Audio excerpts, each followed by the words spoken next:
خدا تعالیٰ کے علم میں تھا کہ آخری زمانے میں یہ عربی زبان جو ہے یہ ساری باقی زبانوں پر غالب آ جائے گی.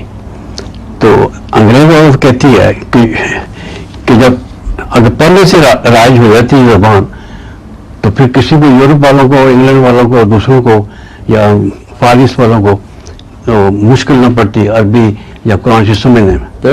پہلے ہی شروع ہوئی تھی عربی. شریعت ایک نازل ہوتی ہے کہ دو ہوتی ہیں نازل؟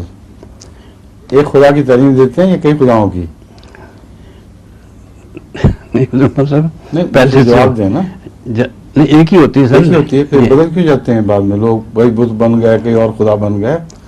تو انسان کا رجحان ہے وحدت سے تفریق کی طرف اور انسان بدلتا ہے. اللہ تعالیٰ نے پہلی زبان عربی ہی نازل فرمائی تھی, وہی سکھائی تھی انسان کو. خلق الانسان علمہ البیان. البیان جو ہے یہ عربی زبان ہے. اگر کلام کے معنی کیے جائیں تو یہ بیان بنتے ہیں. حضرت مسیح موعود صلی اللہ علیہ وسلم نے اسی لیے اس کو ام الالسنہ فرمایا ہے.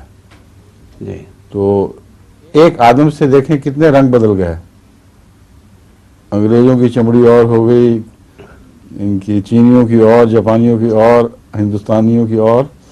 تو یہ جو ایک سے آگے تنوع پیدا ہونا ہے یہ بھی ایک قدرت کا حصہ ہے. بس اس لیے ایک زبان سے زبانیں بنی لیکن پھیل پھیل کے مختلف ہوتی چلی گئیں. پھر دوبارہ ان کا ایک حالت کی طرف لوٹانا یہ ہے اصل پلان آف تھنگز جس کو کہتے ہیں. تبھی انسان ایک شریعت سے شروع ہوا, سینکڑوں میں تبدیل ہو گیا, بالآخر اس کو گھیر کر ایک دین پر اکٹھا کرنا یہ خدا تعالیٰ کا مقصد ہے. اور اسلام کے اوپر یہ سب چیزیں مجتمع ہو جائیں گی. پھر سمجھ گئے؟